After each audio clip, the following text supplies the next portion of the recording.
kasih yang menemukanku, selamatkan dan pulihkanku. Ku naikkan syukurku, ku tak akan berhenti memuji, meninggikan namamu selalu, menari memuliakanmu. Dibebaskan, dibangkitkan, hidup yang kau dan ini hanya untukku. Mari yang di rumah kita menari bersama buat Tuhan. Nyatakan kasih-Mu, Kasih yang begitu besar, lebih kuat dari dosa. Kasih yang menemukanku, selamatkan dan pulihkanku. Ku naikkan syukurku, ku tak akan berhenti memuji, meninggikan namamu selalu, menari memuliakanmu. Dibebaskan, dibangkitkan, hidup yang kau dan ini hanya untukku.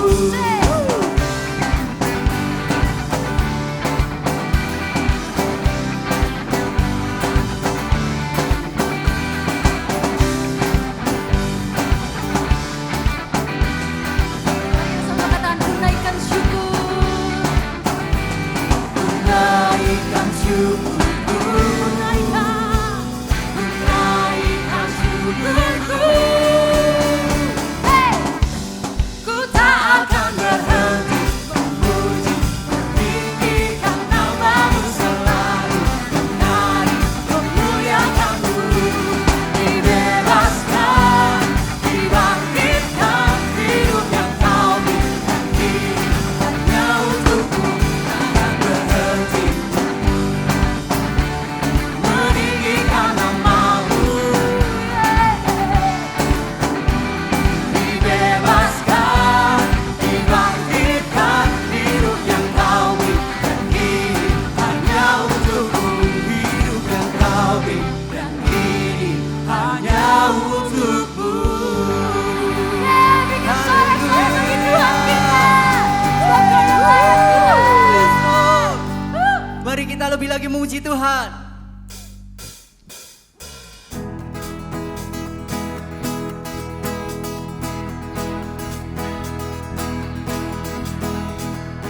Hey! Hey! The herald angels sing, glory to the newborn King. Peace on earth and mercy among God and sinners reconciled. Joyful all ye nations rise, join the triumph of the skies. With angelic hosts proclaim, Christ is born in Bethlehem.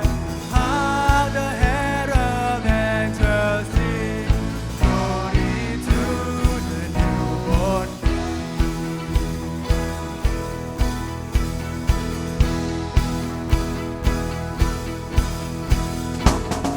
The ever Prince of Peace, hail the Son of Righteousness. Life and light to all He brings, risen with healing in His wings. Mount He lay His glory by, born out man, no more may die.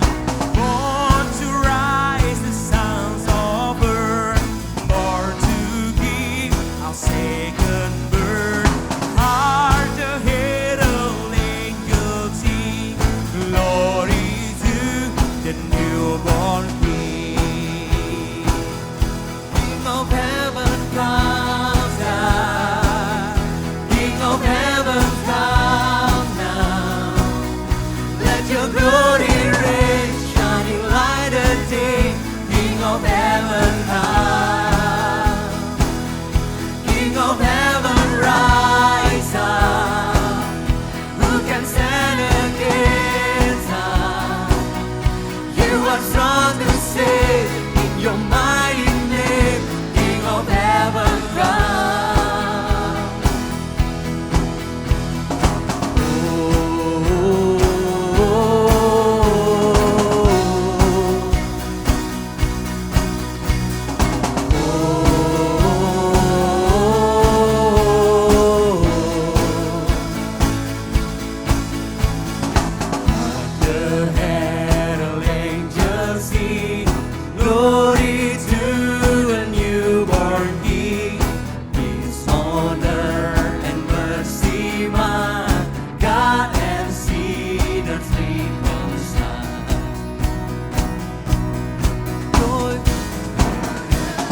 strong to save.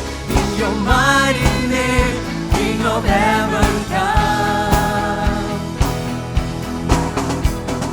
King of heaven, come. King of heaven, come. King of heaven, let us sing together. King of heaven, come. King of heaven, come.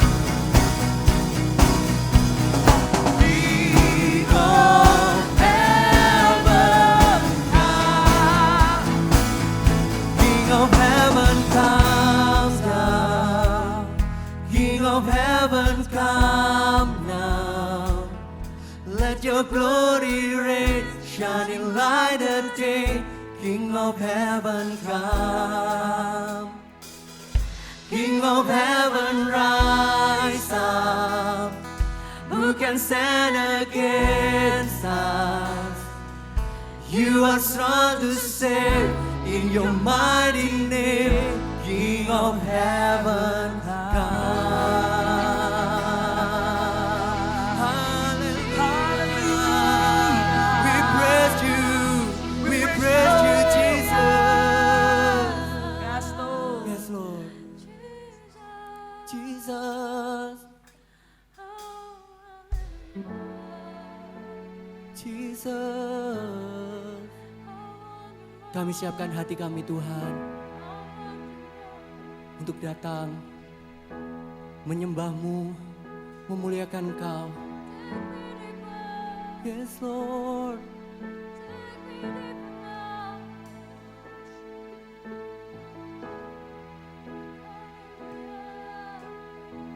Jesus.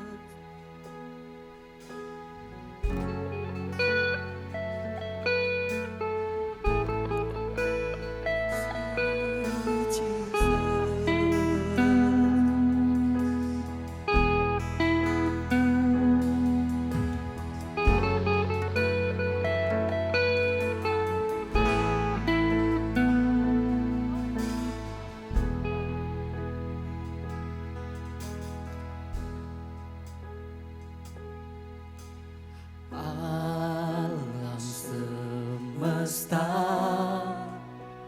melukiskan kebesaran Tuhan. Bumi dan surga menyanyikan kemuliaan nama-Mu. Hosana,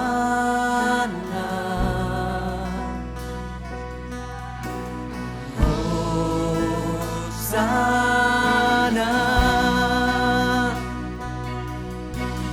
layak dipuji disembah.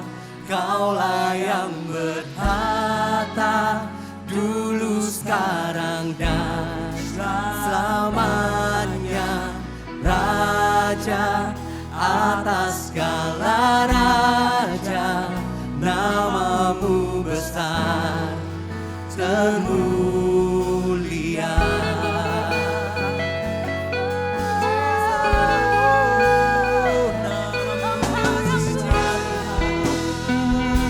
Layak disembah.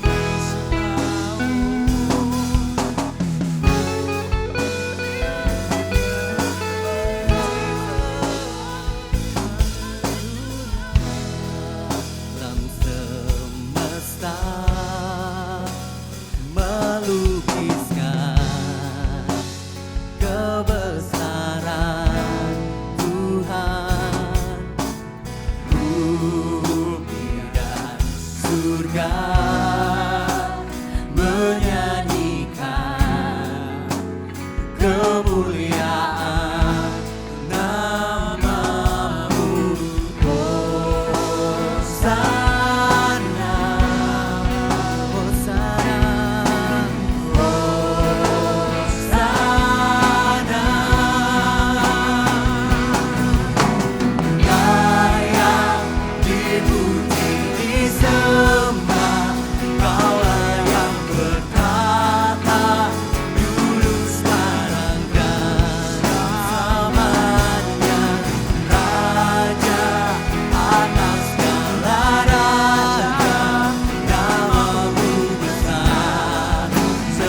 Hosana, Hosana,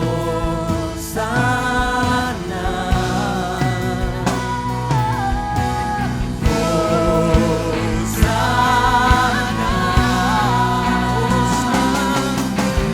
layak dipuji disembah, Kaulah yang bertata, luruskan dada selamanya, Raja atas segala raja, namamu besar sedunia. Lebih tinggi lagi. Layak dipuji disembah, Kaulah yang bertata, dulu sekarang dan selamanya, Raja atas segala raja, namamu besar termulia, namamu besar termulia, oh namamu besar termulia.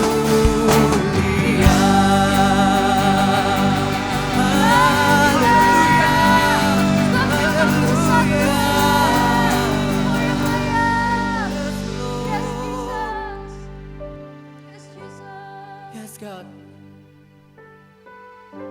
Kami mengucap syukur Tuhan buat setiap kemenangan demi kemenangan yang Tuhan berikan dalam hidup kami.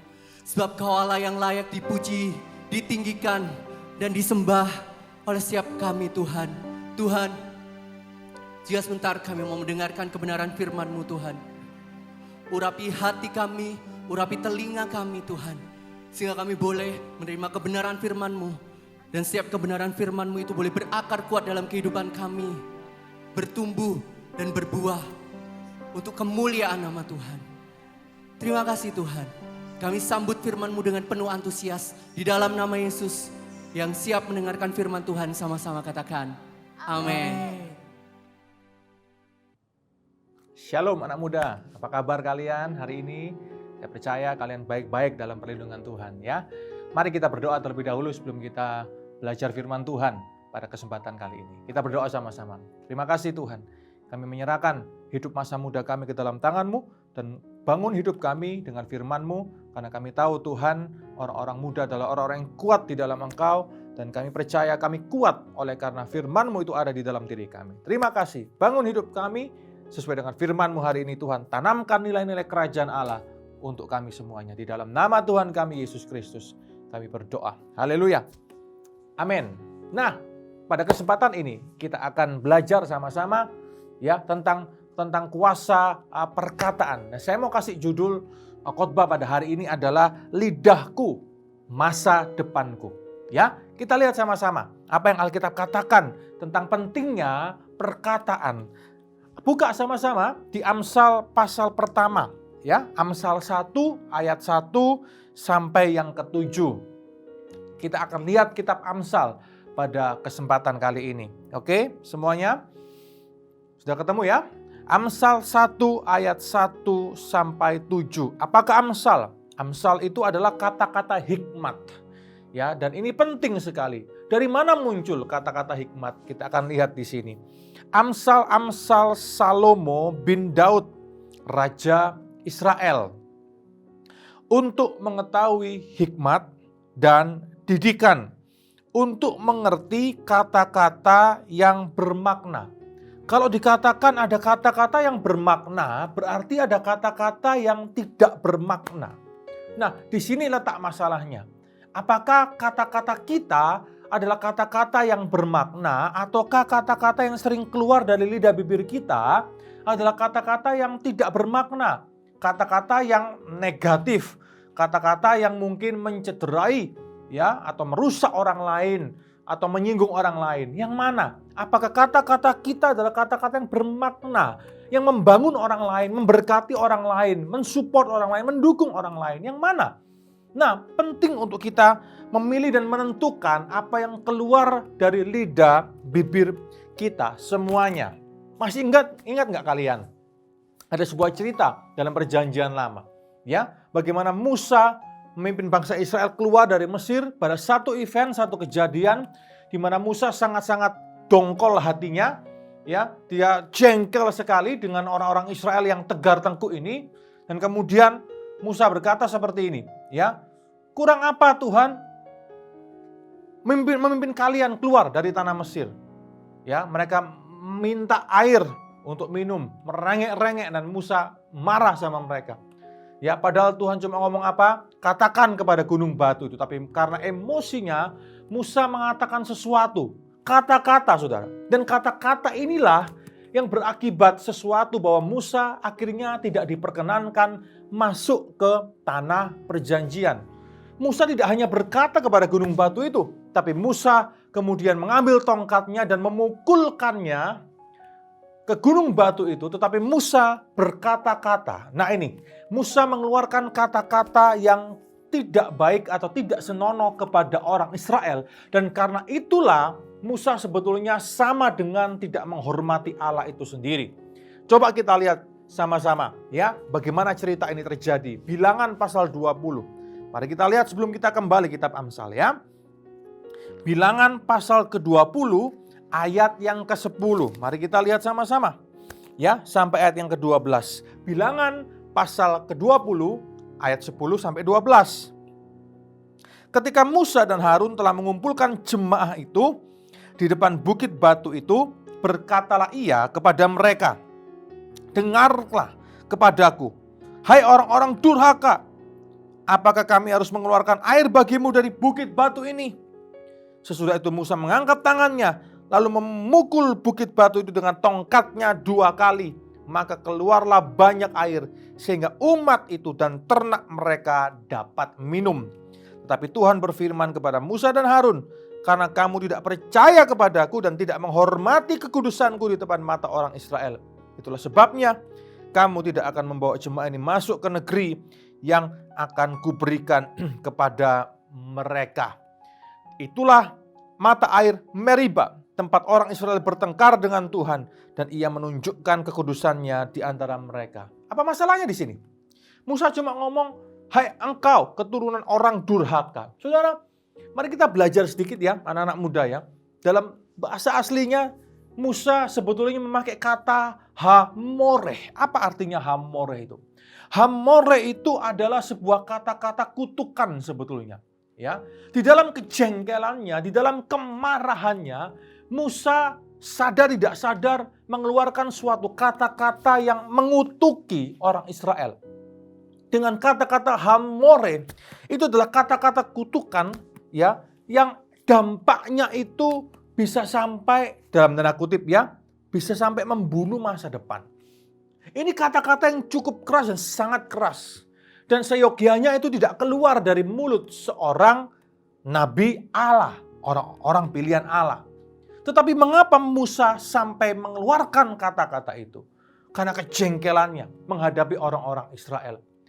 Dan Tuhan ingin mengatakan sesuatu ya kepada Musa, dan juga pesan untuk kita semuanya hari ini. Jaga lidah kita baik-baik. Ya, jaga lidahmu, jaga apa yang keluar dari perkataanmu. Camkan itu baik-baik, jangan sembarangan ngomong. Seringkali kita gagal menjaga lidah kita. Kita gampang sekali mengeluarkan kata-kata. Ya, entah perkataan itu baik, entah perkataan itu hanya lip service, atau entah itu perkataan yang tidak baik. Terutama perkataan yang tidak baik, hati-hati anak-anak muda. Ya, kenapa? Karena kemungkinan besar kita bisa tidak menghormati kekudusan Allah dengan perkataan-perkataan kita. Menjaga lidah itu sulit. Ya, tidak mudah, tapi bisa kalau kita sungguh-sungguh mau melakukannya. Itu yang Musa lakukan. Dan Tuhan Yesus kemudian mengulangi lagi, mengingatkan kepada orang-orang Israel, mengingatkan kepada kita semuanya tentang peristiwa yang juga terjadi dulu pada waktu Musa alami. Mari kita lihat sama-sama. Ya, apa kata Yesus tentang ini, saudara? Ya, Matius pasal yang ke-5. Buka sama-sama saya. Matius pasal yang ke-5 ayat yang ke-22. Oke, sudah ketemu perjanjian baru. Matius pasal 5 ayat yang ke-22. Dikatakan seperti ini. Tetapi aku berkata kepadamu, setiap orang yang marah terhadap saudaranya harus dihukum. Siapa yang berkata kepada saudaranya kafir harus diperhadapkan ke mahkamah agama. Dan siapa yang berkata jahil harus diserahkan ke dalam neraka yang menyala-nyala. Ini gaya bahasa hiperbola, ya, untuk menekankan sebuah maksud dari Yesus. Lihat, dikatakan di sana, siapa yang ngomong kepada saudaranya kafir lo, siapa yang ngomong kepada yang lain, kepada saudaranya jahil, serahkan kepada mahkamah agama. Kenapa? Kenapa orang yang hanya ngomong kafir atau jahil? Nah, di dalam teks asli dipakai sebuah kata yang sangat khusus, yaitu rakah.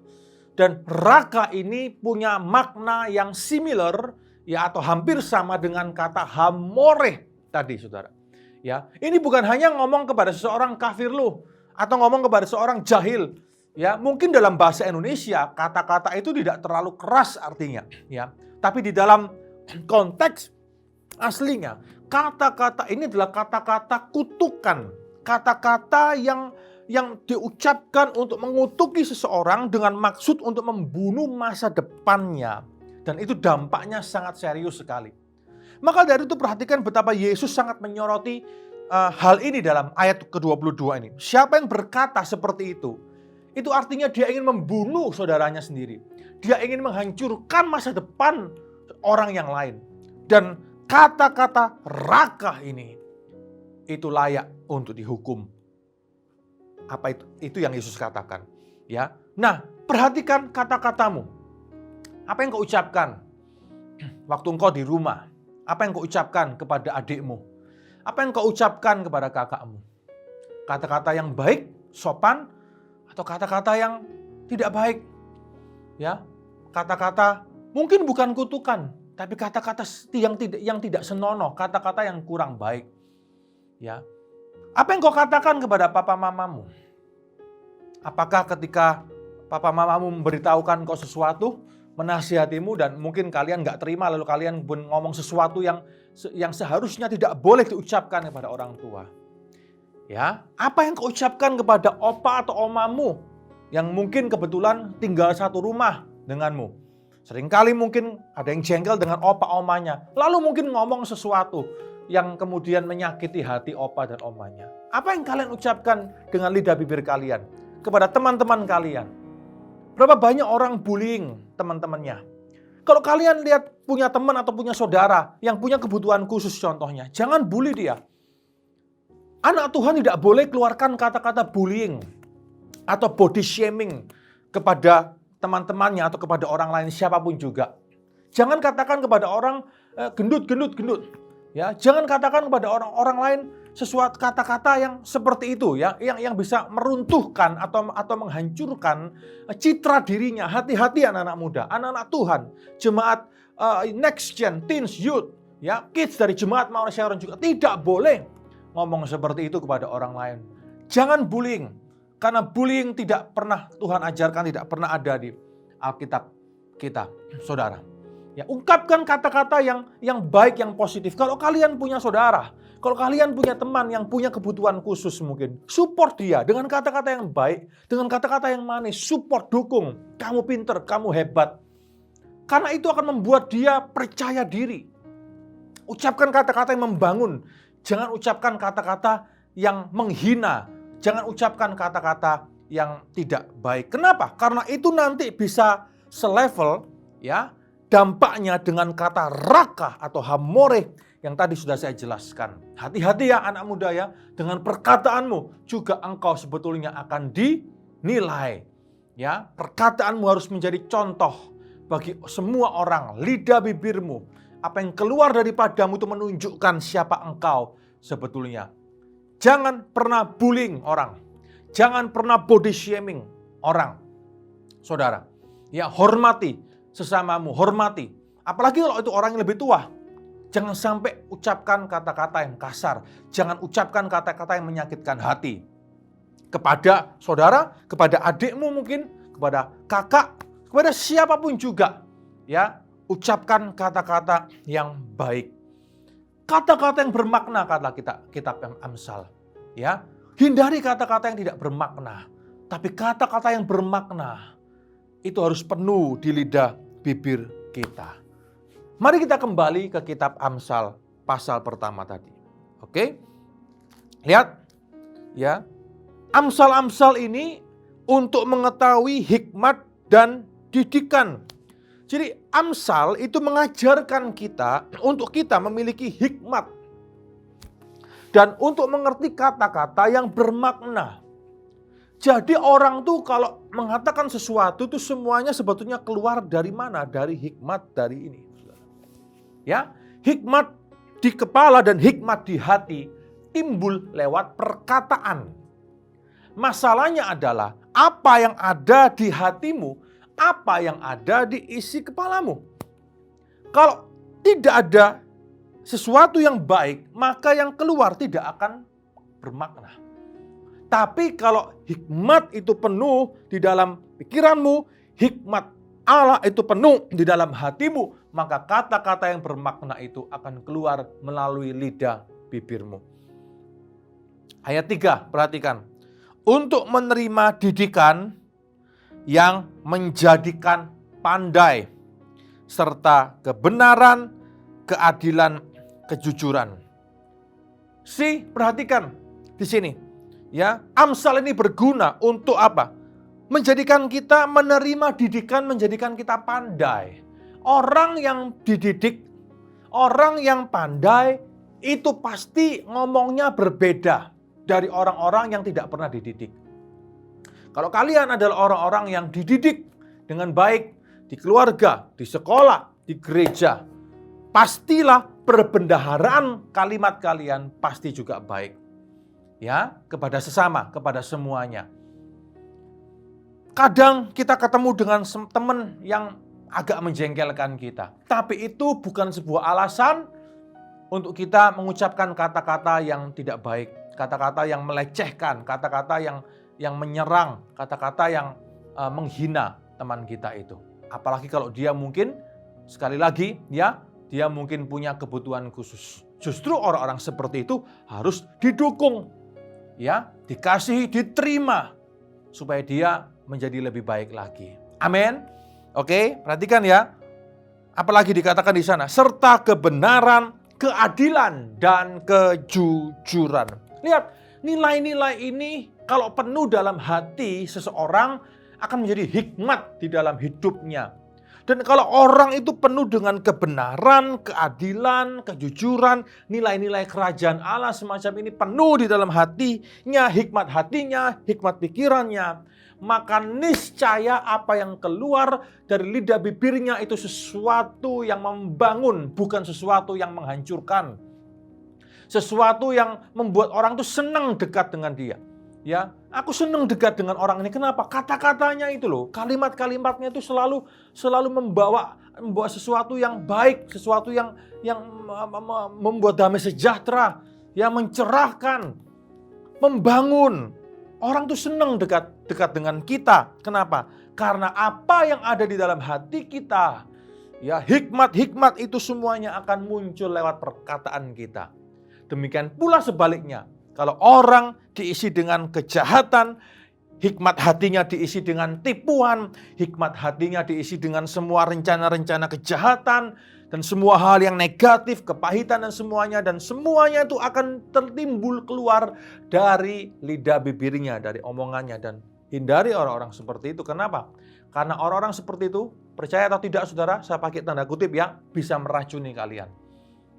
Orang yang kepahitan, yang hidupnya pahit sana, pahit sini, pahit dengan keadaan, pahit dengan orang tua, pahit dengan saudara, pahit dengan Tuhan, pahit dengan semuanya. Kalau ngomong sama orang semacam ini, pasti apa? Yang keluar pahit. Ya, dalam sekian menit saja saya bisa pastikan kalian akan ikut pahit.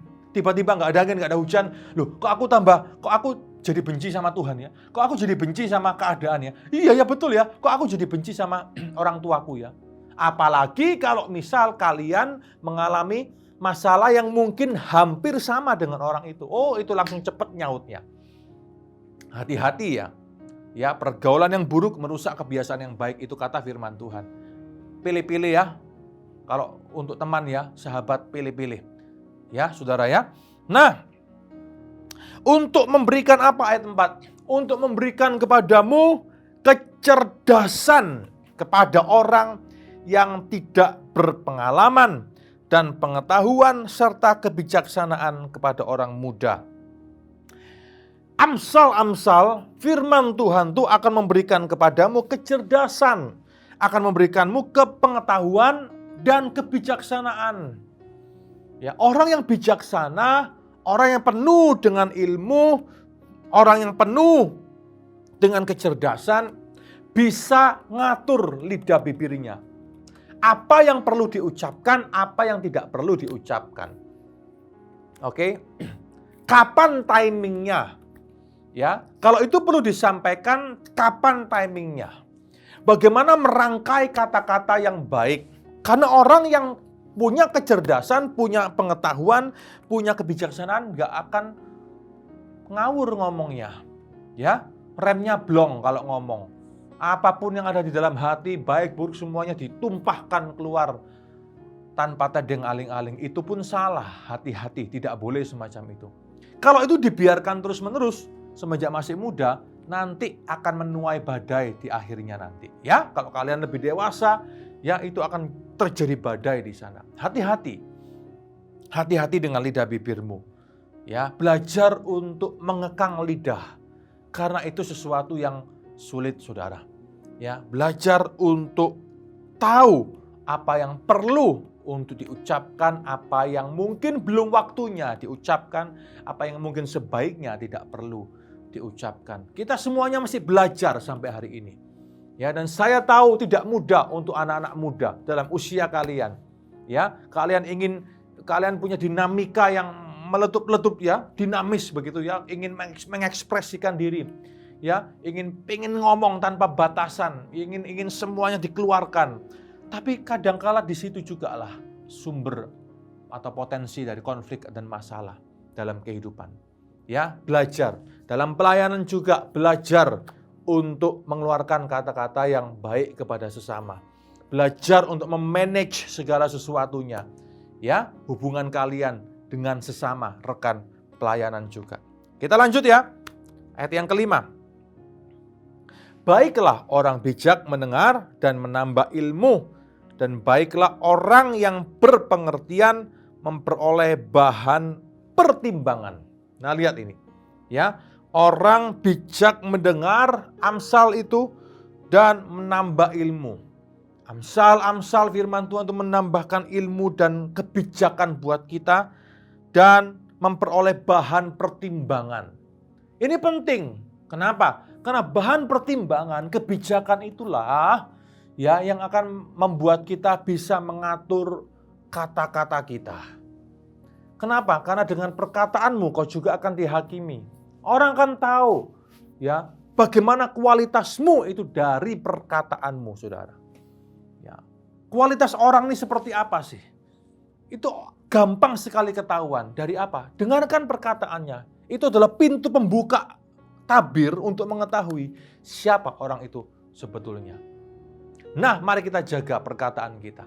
Tapi sekarang ini kan sudah zaman digital. Ya, mungkin perkataan tidak verbal, tapi perkataan yang apa? Tulisan mungkin. Ya, maka jari kita itu juga sekarang menjadi lidah kita. Hati-hati dengan jarimu. Apa yang kau posting di media sosialmu? Semua kau utarakan di sana, semua kau luapkan di media sosial, menjadi konsumsi publik, dibaca oleh banyak orang. Dan ada loh banyak orang bangga dengan hal itu dan berpikir bahwa dia tambah terkenal di dunia. Semua diungkapkan di sana, kepahitannya, pengalamannya, sindiran orang, ya, dan semuanya dia ungkapkan semua di media sosial dan dia berpikir bahwa orang akan tepuk tangan terhadap dia. Enggak loh, banyak orang kan ketahuan dari apa yang dia posting. Kalau kalian posting hal-hal yang tidak berguna, orang kan baca dan orang kan lihat, oh ternyata begini ya. Oh ternyata orang ini begini kualitasnya. Ya kan? Ya hati-hati. Ya hati-hati dengan apa yang kau tulis juga di jarimu. Bahasa-bahasa tulisan itu. Ya, hati-hati karena itu bisa jadi masalah hukum juga loh. Ya, anak-anak muda hati-hati. Ya, pastikan apa yang kau posting itu membangun orang lain. Pastikan apa yang kau tulis di media sosialmu itu mendukung orang, itu membangkitkan, mencerahkan, membawa orang untuk semakin mengenal Tuhan. Mengenal karya Kristus di dalam kehidupanmu. Ya, hati-hati dengan zaman digital ini, ya. Oke. Ayat yang ke-6. Untuk mengerti amsal dan ibarat, perkataan dan teka-teki orang bijak. Ya. Semuanya ini akan membuat kita bijak dan membuat kita untuk memiliki banyak bahan pertimbangan dan bahan-bahan pemikiran. Ya. Hati-hati. Tahu Petrus? Pernah baca tentang Petrus, Rasul Petrus maksud saya, ya. Dari semua murid Yesus ini, Rasul Petrus itu yang paling outspoken, ya. Dia punya tipe karakter yang gampang sekali ngomong, ya, terbuka, ekstrovert, dan dia gampang sekali mengutarakan sesuatu. Itu adalah kelebihan, tapi juga itu adalah kelemahan. Ya, lihat apa yang terjadi. Baru saja Yesus puji dia, ya, engkau Petrus, ya, hebat, ya kan? Dan aku akan mendirikan gerejaku di atas batu karang yang teguh, ya. Dan dia bangga, saudara, ya. Di Matius pasal 16. Apa yang terjadi kemudian? Kemudian Yesus bicara tentang penderitaannya, ya, bahwa murid-muridnya akan mengkhianati dia. Lalu tanpa mikir panjang, Petrus langsung berdiri dan berkata, enggak Tuhan, aku enggak seperti itu. Aku akan membelamu sampai detik terakhir. Kemudian Yesus ngomong apa? Enyala iblis, bayangkan saudara. Barusan dipuji. Kemudian Petrus tanpa mikir panjang, tidak memahami dulu kenapa Yesus ngomong seperti itu, langsung ngomong, tidak Tuhan. Dipikirnya dia jadi pahlawan. Dipikirnya dia, wow, luar biasa. Ini pembela ini, luar biasa. Mungkin yang lain akan tepuk tangan. Tapi ternyata enggak tuh. Tuhan tambah ngomong apa? Nyala iblis. Diibliskan. Kenapa? Karena Petrus gagal untuk menjaga perkataannya. Yesus ngomong apa lagi? Petrus. Ya, sebelum ayam berkokok 3 kali. Itu jam kokok ayam, jam 5 pagi, jam 5 subuh. Sebelum jam 5 subuh, kamu sudah menyangkal aku 3 kali. Saudara, betul kan? Faktanya demikian. Ketika Petrus menyangkal Yesus yang ketiga, maka kitab Yohanes katakan seperti ini. Maka Yesus melihat Petrus. Dan tatapan mata Yesus itu, tatapan mata itu, ya, tanpa perkataan. Seolah-olah Yesus berkata seperti ini. Betul kan Petrus, apa yang kukatakan? Sebelum ayam berkokok 3 kali, engkau telah menyangkal aku. Lihat saudara, hati-hati dengan perkataan saudara. Ya, jaga perkataan. Hari itu Petrus belum terlalu berhikmat mungkin. Hari itu Petrus masih mencari jati dirinya. Tapi melalui pengalaman-pengalaman bersama Yesus itu, ya, karakternya mulai terbentuk. Dia mulai lebih berhikmat. Ya, dan akhirnya Tuhan bisa pakai dia lebih lagi melalui pengalaman-pengalaman kehidupan yang mematangkan dia. Anak-anak muda, jaga perkataanmu. Pastikan dirimu penuh dengan firman. Pastikan dirimu penuh dengan hikmat Allah melalui firman Allah. Kalau engkau penuh dengan firman Allah, hikmat Allah ada di dalam dirimu, maka apa yang keluar dari perkataanmu itu akan membangun yang lain. Itu akan mensupport, mendukung yang lain, memberkati yang lain. Bukan kata-kata yang bully orang lain, bukan kata-kata yang menista, menghina, merendahkan, meremehkan orang lain. Sekalipun orang itu mungkin di bawah dirimu secara status sosial mungkin, tapi engkau akan tetap baik dengan semua orang. Engkau akan tetap mensupport semua orang. Siapapun orang itu, engkau akan menghargai orang lain, siapapun dia. Ayat 7 dikatakan bagaimana? Takut akan Tuhan adalah permulaan pengetahuan. Ya, takut akan Tuhan itu permulaan pengetahuan. Jadi, kalau orang ingin memiliki hikmat, pengetahuan, kebijaksanaan, akarnya adalah takut akan Tuhan. Orang yang takut akan Tuhan gak akan ngomong sembarangan. Orang yang takut akan Tuhan tidak akan bully orang. Orang yang takut akan Tuhan tidak hina orang. Orang yang takut akan Tuhan tidak melecehkan orang dengan perkataannya. Orang yang takut akan Tuhan, ya, tidak menulis status-status yang tidak jelas di media sosialnya, menghina orang dan semuanya. Saudara, orang yang takut akan Tuhan akan bisa mengekang lidahnya dan menjaga hidupnya. Takut akan Tuhan adalah permulaan pengetahuan. Tetapi, siapa saudara? Orang bodoh menghina hikmat dan didikan. Pilihlah pada hari ini, engkau adalah orang cerdas atau orang bodoh. Orang cerdas, orang yang penuh dengan hikmat, akarnya takut akan Tuhan.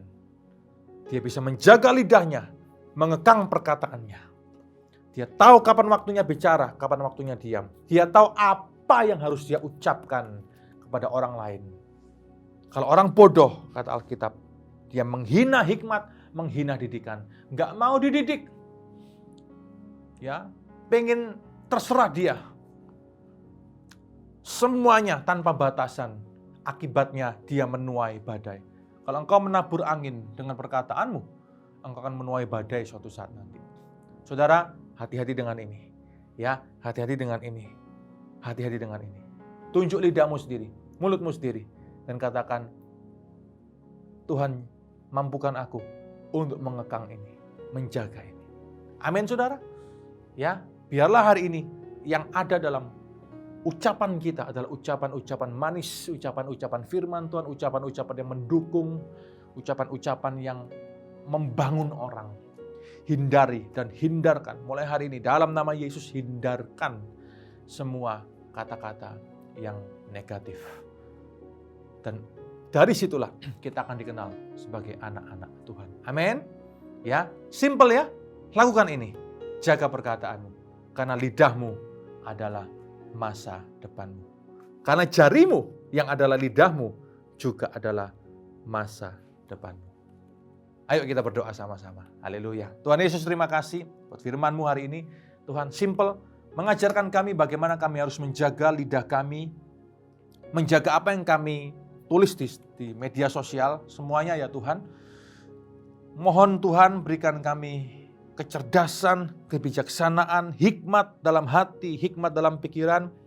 Untuk kami sebagai anak-anak Tuhan tahu apa yang harus kami ucapkan. Kapan waktunya, apa yang tidak perlu kami ucapkan, apa yang tidak usah kami ucapkan. Kami tidak mau lepas kontrol dan mengumbar semuanya Tuhan. Tapi hari ini kami mau jadi orang yang bijak. Dan kami tahu, takut akan Tuhan adalah permulaan dari pengetahuan, permulaan dari kebijaksanaan itu sendiri. Ya Tuhan, hari ini, biar roh yang takut akan Tuhan itu ada dalam hidup kami, dalam hati kami, semuanya. Ya Tuhan, jadikan kami anak-anak muda yang berbeda. Anak-anak muda yang membangun, bukan yang membuli orang lain. Anak-anak muda yang memberkati orang lain dengan perkataannya. Bukan melecehkan orang lain, bukan menghina orang lain dengan perkataannya. Pakai kami ya Tuhan, pakai lidah bibir kami. Karena kami tahu kami akan juga dihakimi sesuai dengan apa yang kami ucapkan. Terima kasih buat firman-Mu hari ini. Biar firman menjadi pelita bagi kaki kami, terang bagi jalan kami. Firman-Mu mendewasakan kami semuanya. Terima kasih Tuhan, di dalam nama Tuhan kami Yesus Kristus kami berdoa. Haleluya. Amen. Tuhan Yesus memberkati kalian semua. Keep on fire. Amin.